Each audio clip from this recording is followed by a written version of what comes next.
following is a presentation of the Belly Up Sports Media Network. 14:20 in the morning, 14 minutes and 20 seconds where the sports talk to get you through your daily commute. Hot takes, recaps, best bets, and a little humor to get your day going in the right direction. Sit back, grab your coffee, and let's get into it.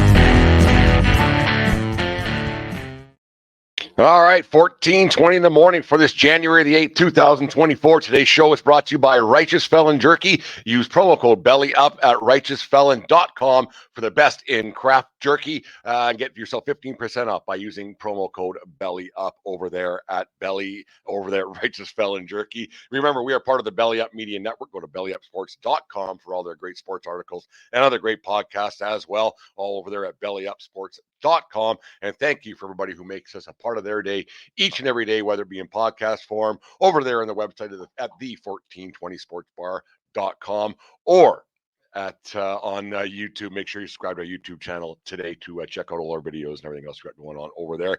Anyways, Friday night, the wild weekend in the sport of the National Hockey League. We'll talk about some NHL today to wrap up the weekend. We probably Dave and I will do our regular show tonight at 7:30 Mountain Standard Time. Check your local listings. A live show tonight. We're going to start doing every Monday night. But anyways, we'll talk NFL tonight as that season wrapped up yesterday, ready for the playoffs. But the National Hockey League had a wild weekend this weekend. It all started on Friday night. Brendan Smith of the New Jersey Devils, clean hit by all accounts. No, it wasn't dirty at all. He caught rookie phenom Connor Bedard with his head down a little bit, looking for the hockey puck, and Bedard broke his jaw, and he's out for going to miss some time before he'll come back. Be wearing a fish bubble a whole bit, but it was a clean hit by Smith. No, there's no getting around that. Bedard had his head down. We'll get to that in half a second, but Nick Foligno, his teammate and one of his mentors, he came to the aid a couple of times for Bedard, and he took on Smith a couple of times. Kind of went after him a little bit, and then Smith ended up on the bottom of the pile, and then later on Smith lined up right with Foligno. They got in a scrap, battled it out as everybody expects. That's the way the National Hockey League is. No matter if it's a clean hit or a dirty hit, you got to protect especially your young superstars, everything like that, and show that you're a teammate. I find it odd, but it's just the way the game is now. It's not a bad thing. It's not a good thing. It's just one of those things. It's just different. Smith lined up with him, and then it turns out maybe that's one of those karma things. Foligno broke his finger in the ensuing fight, and he's going to miss some time as well, and he'll be on the injured reserve list for a little bit. But the hit on Bedard brought up a lot of comments about maybe, and this came from my brother on Saturday morning. He was we were just chatting back and forth over text, and he goes, you know what, maybe this is one of those things that maybe kids should have to play a little bit longer in junior, or maybe play a year in the AHL to get used to the contact hockey, because a lot of kids say that the way minor hockey is done, and whatever it's called, academy hockey, whatever you want to call it, high school hockey, it doesn't much matter. But youth hockey has gone away from hitting. They used to be in I don't even know what's called anymore, U13 and U15. Now it's into U16 where you don't start any contact hockey.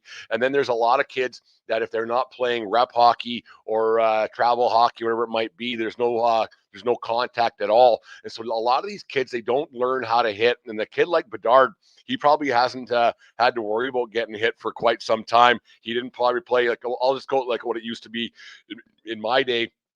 And it was peewee hockey and then into bantam hockey. Now, bantam hockey has some hitting, but only if you play at certain levels. So Bedard only had basically 2 years of playing contact hockey before he went to the Regina Pats of the Western Hockey League, where the hitting's of game's a lot different now than it used to be 20, 30 years ago, as we talk about a lot here at 14:20 in the morning. And then David, I talked about the other night how so now kids, they don't know how to take a hit, get hit. They're not threatened with getting hit. They're not that getting hit's a threat. It's part of the game. Hockey's a physical game, but they don't know how to attack the game anymore. They don't know how to play offense anymore because the threat of getting leveled at the blue line isn't like it used to be. You don't have a Scott Stevens patrolling the blue line like it was with Eric Lindros, and you remember the Paul Kariya hit that basically didn't end Kariya's career, but it definitely put a damper on it. There's no getting around that. And then you see a kid like Bedard, who's only really played contact hockey for 4 years from in bantam, and then into 2 years of junior. And then all of a sudden he's forced with playing against men who some are almost twice his age playing in the National Hockey League. So they've been around for a long time. Or you have guys whose main job is to not worry about the puck as much and not worry about they're not the skilled guys that go out there. take the body, they use contact and to defend their end of the ice. And that was one of those situations where Bedard got caught with his head down, and he got hit with a clean hit to the jaw, and that's it. Bingo, bango, bongo. Bedard's out for some considerable time. And there's some people who are up in arms that that it's too bad to see a kid like that, and it is to see a kid that was putting up some big numbers to 33 points. I think he's got already. He was just named to his first All-Star game, so he won't play in that. It's one of those things, but you just think that maybe my brother Mike was onto something. I know people will say you can't tell a kid he can't go and make money. He can't play professional hockey just because there's an age restriction. Well, I think you kind of can, because if you look at it from the realm of college football, college basketball, and the NBA into the NFL. Yes, we discussed that a little bit too. That that they do that to keep kids in college and keep the college game growing. But you wouldn't have an 18-year-old quarterback who hasn't played contact football, hasn't played competitive football at that high of a level. You wouldn't put him into an NFL football game, no matter what kind of talent you think he has, because it's a lot different playing against men compared to playing against teenage boys and everything else. And having a guy who's 25, 26, 27 years old facing off against him when you're only 18, it changes the game a lot. You have a different mindset, you have a different frame, everything is a lot different. So having Bedard out against these men that's their job, is to kill or be killed, and they're playing for contracts as well. And so a kid like Bedard, it probably wouldn't hurt him to play against some lesser competition, maybe not in junior, but maybe in the minors, in the AHL, so they can learn the game. They can learn that there are some guys that are bigger, faster, stronger than you, and they don't care that your name is Connor Bedard. They're there for a contract. They're there for their next contract. They're there for a paycheck. They're there to put food on their family's table, compared to junior hockey, where a lot of kids get in awe playing against a kid with Bedard's skill set. And if you put, or any junior player, like a lot of kids, they get wide-eyed and everything else. They're like, holy cow, I'm playing against this guy. And so it's a different situation there. They don't know what to expect and what to do. And I don't think I don't know if there is something you could do, because once a kid is drafted, it is just in the NHLPA and in the NHL's collective bargaining agreement that a kid can come right out of junior and end up playing. I don't think that my brother's too far off saying that maybe a kid who's only played contact hockey for maybe 3 years at that level and is still developing his body. I don't think it's the director of player safety might want to look at that a little bit and say, you know what? Yeah, he's got to learn eventually, but learning the hard way might not be the right way. And having a kid like Bedard, who's a slighter frame, yes, he's highly skilled, obviously, but he's got a slighter frame, that going against a Brendan Smith might not be the best of decisions, right, in that situation. Was it a freak accident? It wasn't a freak accident because the hit was deliberate. Like that's one thing, 100%. The hit was completely deliberate, and I get it. But the accident was the way the jaw was hit and everything else. That was a complete accident. It's nobody's fault. That's just the contact was there. It was a clean. It wasn't meant to be an elbow to the head or a shoulder to the head or whatever. It was a shoulder that ended up making contact with Bedard's jaw, just the way he was going down. There was no deliberate movement. There was no intent to injure anybody. That was just there's no such thing as an accident, but it was a freak occurrence, I guess is one way of putting it. And so I don't think that it's anybody's fault, but maybe just the way the system is, and that's just how things are with that situation with Bedard. And I don't think that having a kid maybe learning the ropes a little bit, staying in junior or going on to the AHL for a year or two at whatever contract you want to give him, if he signs a contract and you want to pay him, and have something going out, because you're going to see more and more kids. Maybe actually you might see less and less kids this happening to, because the way hockey is now and the contact of hockey isn't the same like it was. But you also have a situation where there are still guys that play with a little bit of grit and a little bit of sandpaper, who don't mind hitting a little bit and do it cleanly, like Smith did the other night. There's a lot more guys who play the game clean. We'll get to a guy who doesn't play clean. I'm glad Bieksa called this guy out the other night on Hockey Night. It was actually quite impressive the way Bieksa called this guy out. But it's one of those situations. I think the NHL really has to look at the safety of these players, because you have more and more kids who don't play, and we talk about it all the time. They don't play at a level of competition that they're going to see in the National Hockey League, and they don't play even in junior hockey. They're jumping into things that they have no idea what they're getting themselves into, because the way the game is marketed to kids and the way the game parents market the game and everything else, and how hitting is just up and down the ice, and it's just a non-factor anymore, and all of a sudden the guy's out there throwing his body around, and people don't know how to react to it. They don't know how to protect themselves. They don't know how to get up and go or avoid those risky situations, because Bedard in general hasn't had to worry about getting leveled at mid ice coming across the blue line. It hasn't been a problem in his career, right from probably when he was playing out in the lower mainland in Vancouver, right on through to junior, and then even watching the World Juniors last year, how he was able to that game-winning goal against the Slovaks, I think it was, when he dipsy doodled and dangled and scored in overtime to push Canada onto the gold medal game. That probably wouldn't happen in the National Hockey League, because you get guys that aren't worried about the puck so much, and they're worried about hitting you and making that contact, making that initial contact, and the like. So it was the injury was a freak occurrence. The intent wasn't there to hurt anybody, but it does happen. You might see that happening more often, just the way the game is played. And it's too bad that it had to be. I mean, you don't wish that kind of an injury on anybody, but it is too bad for the league and for the Chicago Blackhawks that it was Connor Bedard who got the raw end of the deal on that hit, and he'll be out for the foreseeable future. The next time we see him, he'll be wearing a fishbowl, protecting that little mug of his, going out there. Man, he still looks so young in comparison to a lot of those other guys. He just got that young look of his face on his face, and everything else. But it's too bad.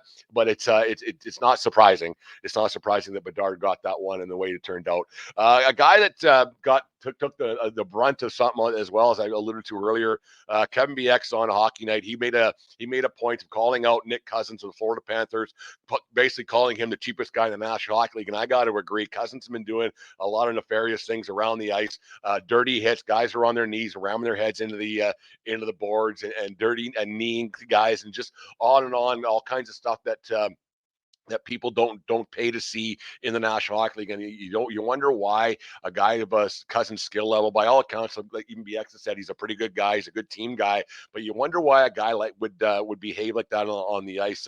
Like hockey, we alluded to it the other night, me and Dave did, talking about there isn't the tap on the blades a lot anymore. There isn't a lot of guys who are going around the ice saying, hey man, screw around and find out. And that's not really the saying anymore, but I'm trying to stay away from the swearing here at 14:20 in the morning. Wait till the night show to do that. But you wonder why a guy would react that way and do those kind of things, because hockey, you would think you would play more of the golden rule, I guess you would say, and do unto others if they were you, and on and on and on it goes, because you wouldn't want someone ramming your head into the boards when you were defenseless on your knees along the ice, and you wouldn't want somebody ramming your head into the ice when you're already down, or someone kneeling on your back, or do whatever it might be, and having a cheap shot of some kind. And you wonder why a guy like Cousins would do that. And you wonder who taught him that, because I think that's something that's taught more than it's inherently just acquired throughout your minor hockey league and your junior hockey, your college, wherever Cousins might have played.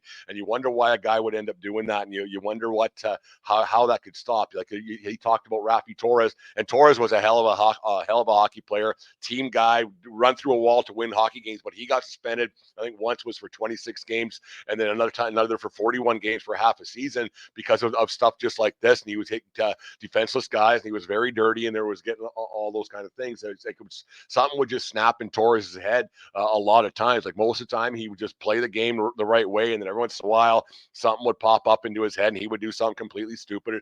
And eventually, NHL player safety, they said, you know what, you're not doing that anymore, and you're not playing in this game anymore, and you don't have the right to do that. So now you don't have the right to make any money in something that is your profession. It probably cost Torres $1 million or so over his career, because when you're suspended, you don't get paid, and that's just one thing that it is. So you wonder when Cousins is going to get into his head, maybe I shouldn't be doing this stuff, and maybe being called out by a guy like Bieksa, who played a hard-nosed type of game, who was a gritty player. He didn't mind showing guys the right way to play, but he was never dirty. He was gritty, hard-nosed, and he would go and play the game the right way.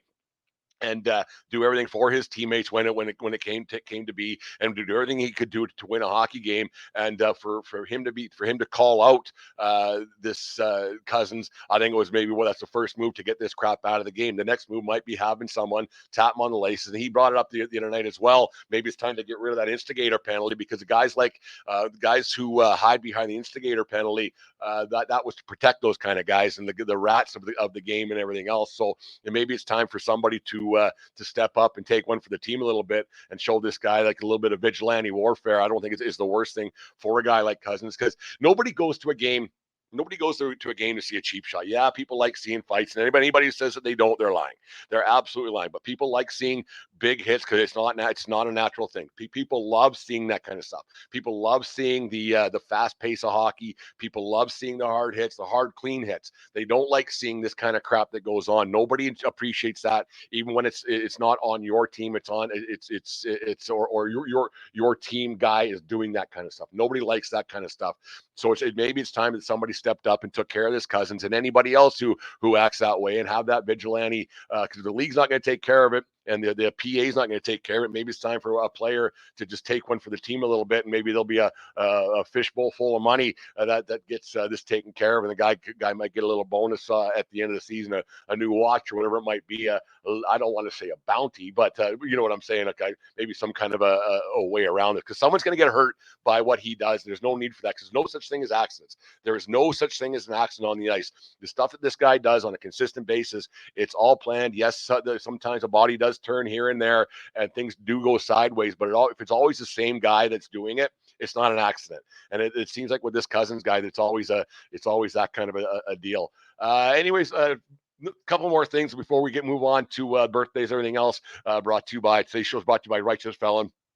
Go to righteousfelon.com and use promo code BELLYUP for 15% off the best in craft beef jerky. 15 different flavors out there for all craft jerky lovers or beef jerky lovers. I love a good bag of jerky, but go to righteousfelon.com and check out what they got going on. Anyways, another thing, William Nylander, he got himself the payday that everybody knew he was going to get.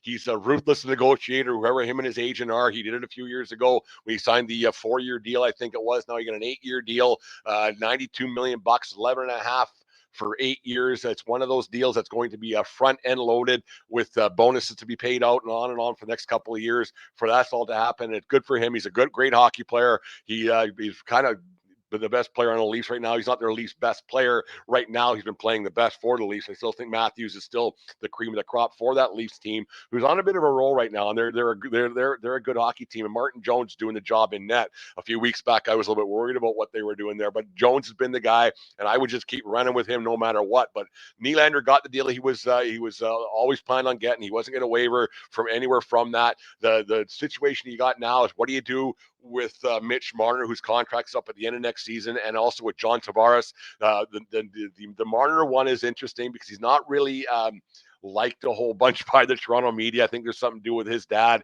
He's not really liked by the fan base in general. I think there's a little bit of disdain. I kind of get it just with what I read about him and his father. And but you just seem like Marner's like such a good player that he kind of takes the brunt of things, and he's a local Toronto kid. But where there's smoke, there's fire. It's one of those things. Everybody expects Marner to maybe do a little bit more. He would never got that big contract anywhere else, so he shouldn't expect to get another one of that size, of that magnitude, I wouldn't think.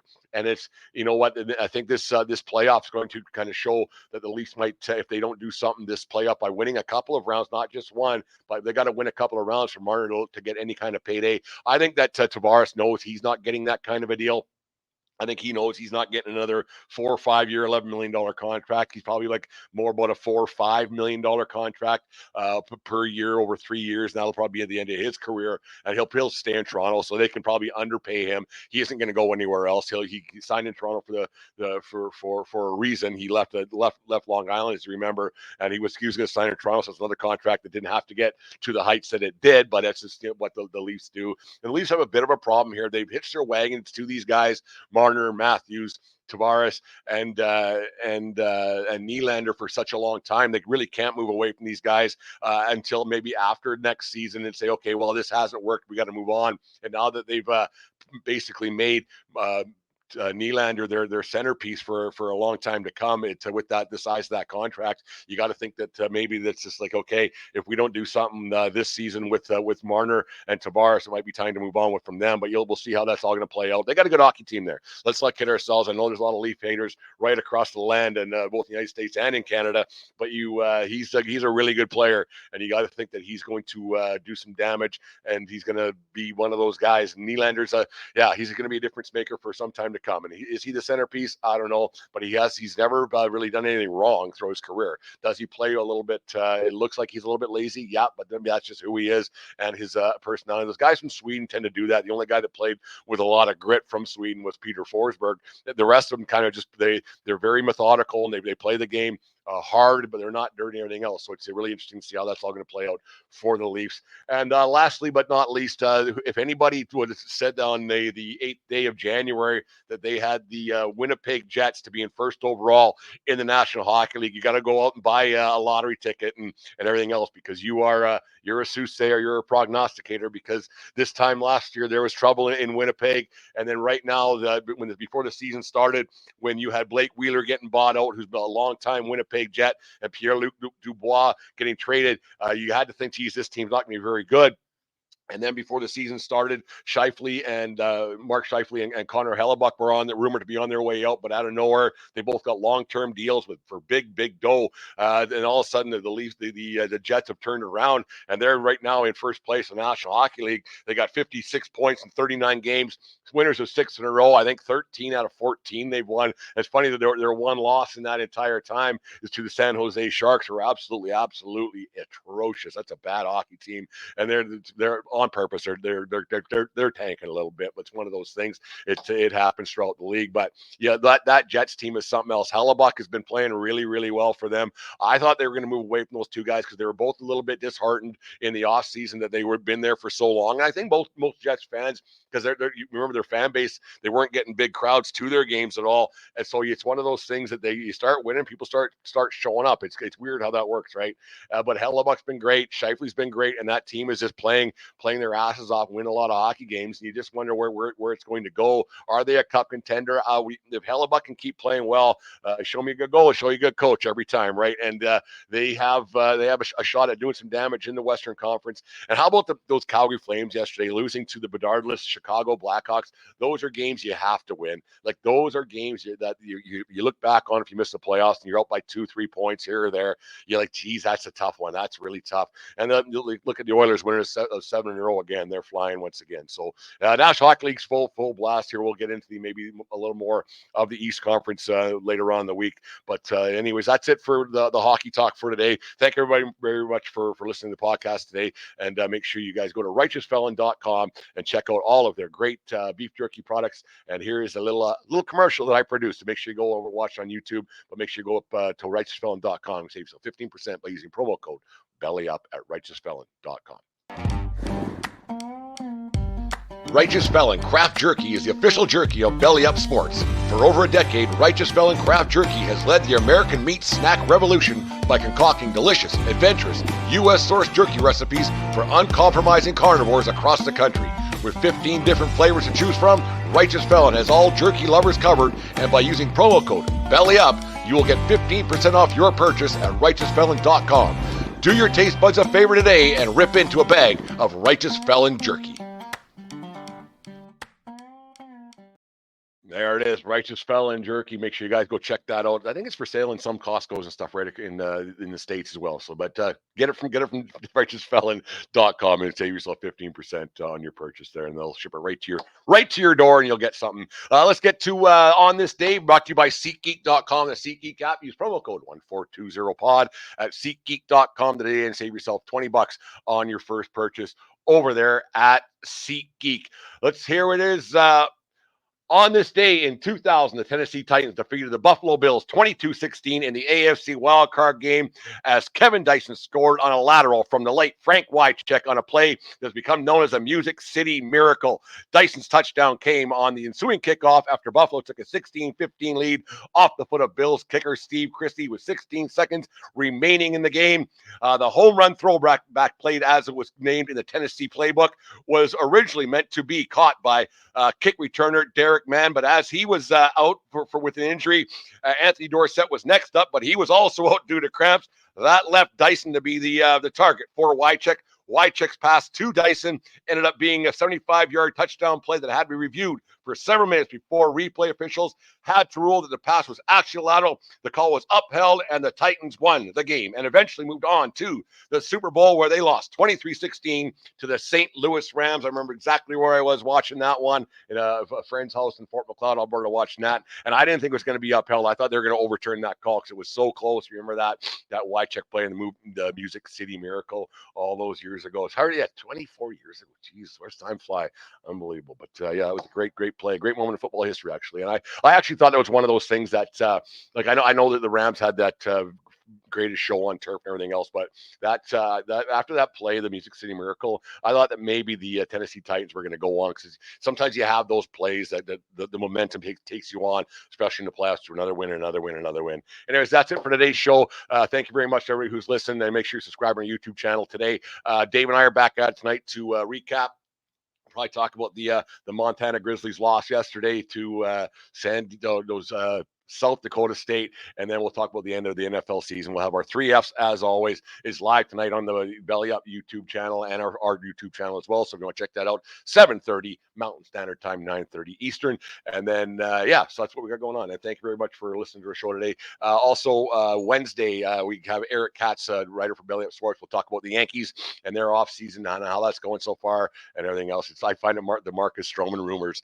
He wants to play for the Yankees, and they basically went thanks, but no thanks this year. They didn't. They're not returning his calls. It's poetic justice. I've never been a Stroman guy. Anyways, that's it for 1420 in the morning. Thank you very much for listening. And remember, it doesn't matter where you are; it's who you're with. Have a great day, folks. We'll talk to you tonight.